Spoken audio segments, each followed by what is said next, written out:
Hi, I'm Heather from Heather Handmade, and today I'm going to teach you how to make a ghost mermaid costume. Boo! What you'll need for this project is a white long sleeve t-shirt. We live in a cold place, so we need long sleeves. If you live in a warm place, you can do short sleeves. You're going to need some scale print fabric. I chose a knit because it's easier to work with and it's stretchy, so it's comfortable. I chose a silver scale print to kind of give the vibe of a ghost. And then you are going to need, these are just some really basic, they call it lace curtains from IKEA, but it's basically just netting. I love using these curtains for ghost costumes because it already has the casing at the top to put a thread through, and you can wear it as a cape. You can also find lots and lots of curtains at thrift stores that are white or netting or lace or anything. As long as they have a casing at the top, they are perfect for this project, and you won't, you don't need to worry about if it's a woven fabric and it will fray, because the fraying will give kind of that creepy ghost vibe that you want. So what we're going to do is we're going to turn this white t-shirt essentially into a mermaid dress. I'm going to have the scales of the tail come basically up to the armpit. I'm doing that because I want people to understand what the ghost mermaid is going to be, and so having a bigger tail with more scale fabric I think will give a better idea of what the costume is. So I've folded this fabric. This is double layer, and what I'm going to do is I'm going to put it back here with the t-shirt on top. Make sure it's all on the cutting mat. So I'm going to cut the fabric. I'm going to start with this lining up with the armpit because I'm just going to zigzag it on right here at the t-shirt, right at the top. So I want this length. This is the full length of the t-shirt, and then I'm going to add another half of the t-shirt length about right to here. So this is about how long the tube, the top part of the tail, is going to be. This goes to, maybe the upper thigh of my daughter, and I want it to go maybe to mid-thigh or to her knee, so that's why I want it to be this long. I don't want it to be too long because this width is not super wide for, when she's walking or running. So you want to hit it about, knee or mid-thigh, and then we're going to add the tail to the bottom of this. So first I'm going to cut, so I'm doing a small seam allowance on the edge like this, and I'm going to come down to here, and then I'm going to do the same on the other side, and I'm just doing a small seam allowance, and I'm being really rough. I'm not, measuring out and making it perfect, because often when you're making a costume, you just are kind of throwing it together.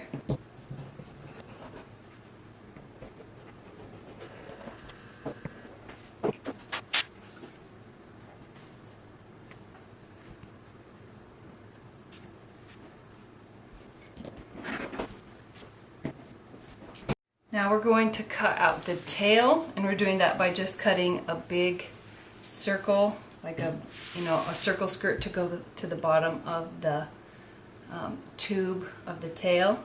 I've folded the fabric once, and then, so I folded it once this way and then this way, and that makes it so that at this corner there are 4 layers of fabric, and we're going to use this corner to cut out the circle.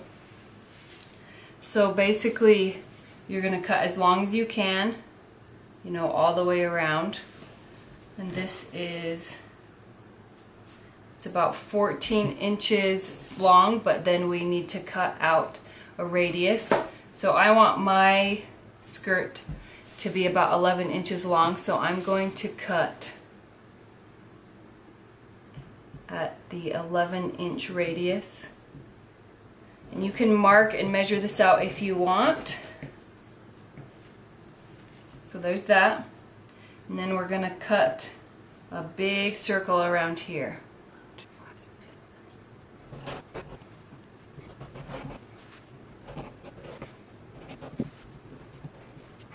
Here's the tail. This is the part that's going to sew on the tube of the skirt, and then this is the bottom. So the first thing we're going to do with the top part of the dress is we're going to pin it right sides together along each side.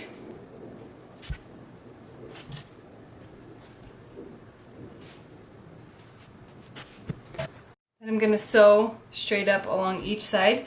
You can sew with a zigzag or a serger.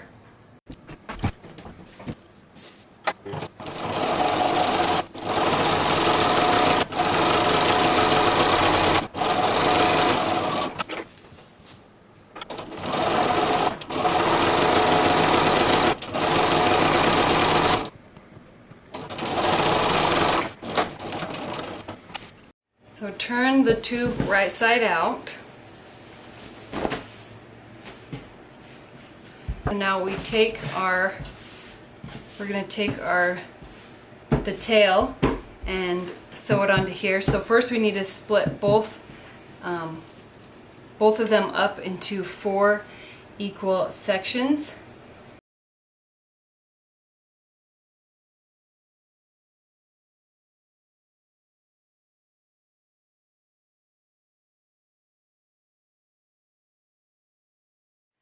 Now I'm going to take this tail and we're going to open it so it's right sides together with the tube, and we're going to match up those pins that we placed.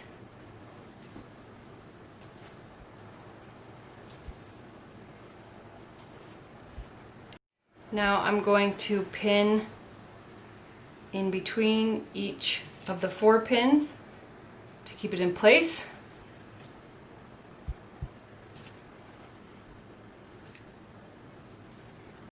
Now I'm going to sew this seam with a zigzag or a serger to combine those 2 pieces.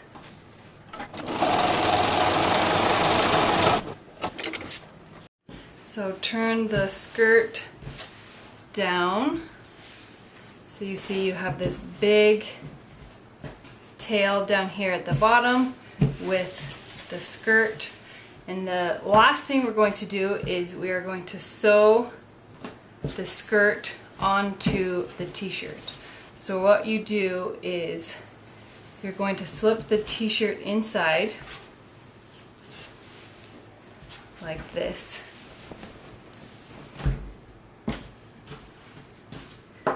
You might have to pull it down inside.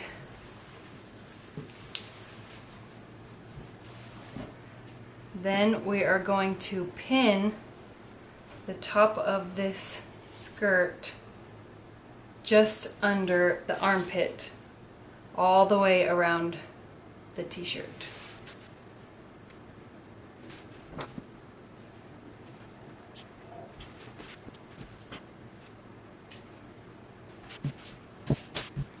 We're going to zigzag this tail onto the shirt. You have to go through the neck hole. So it's a little tricky because you're using a small hole, but just go slow and be careful and it should work.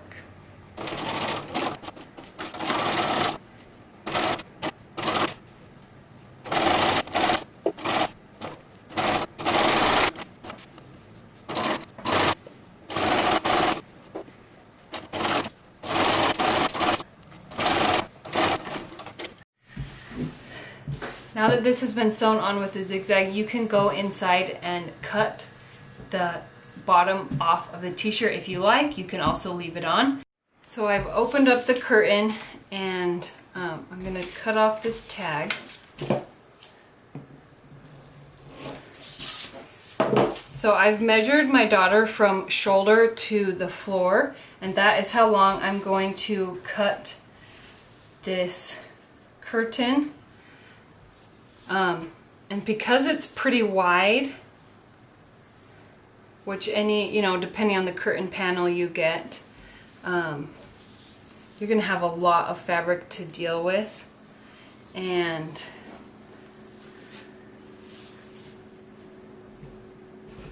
so with all this fabric, I'm sure that the bottom that I cut is not going to be very straight. It's going to be a little kind of wonky, but that's okay because with the ghost, you want it to be kind of raggedy at the bottom. So I've measured out and I'm just going to cut across like this, and you can save the part you cut off for another costume. And this is the top, and what I'm going to do is I'm just kind of making it slightly, kind of bunching some of it together so that I can add some, kind of cut it and make some slices in it. So I'm just going to go like this, and this just adds that kind of creepy, shredded vibe. I'm really not checking, I'm just kind of cutting. And this is towards the bottom. You want it to be more ragged at the bottom, as if it were being dragged around a lot. Now for the cape, I'm going to take a piece of elastic. This is an elastic that can fit around my daughter's shoulders, kind of like, up close to her neck. So I'm going to put a big safety pin on, and I'm going to thread this through the casing.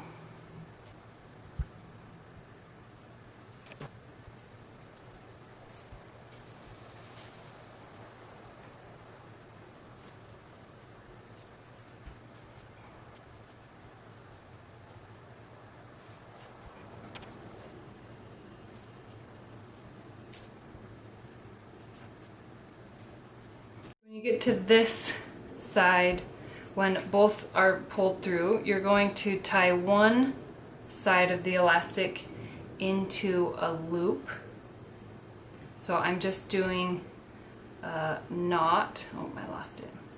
I'm just tying a knot where you tie it with one side.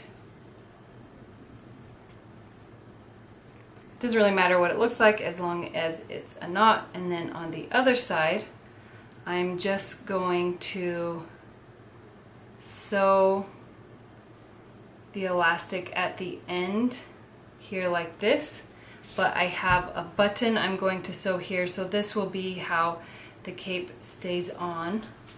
With the loop of the other side will go through this button.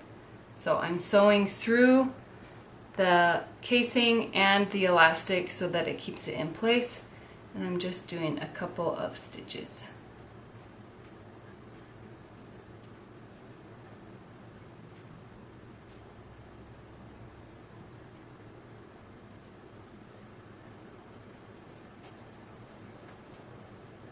Now on the other side, this side has the loop that we want, but we don't want this to get pulled into the casing.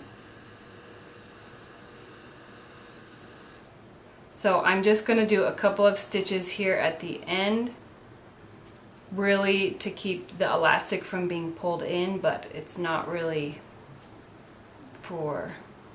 strong or anything like that.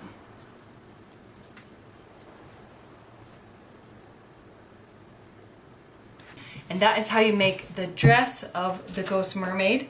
Then you add the ghost cape, which you can just, put it over the shoulders, and it kind of gives it kind of a transparent look, like a ghost. You can also choose to add a hood or a hat to the top if you want. My daughter's going to be wearing a pale blue wig that we have, and it will look nice with this ghost costume.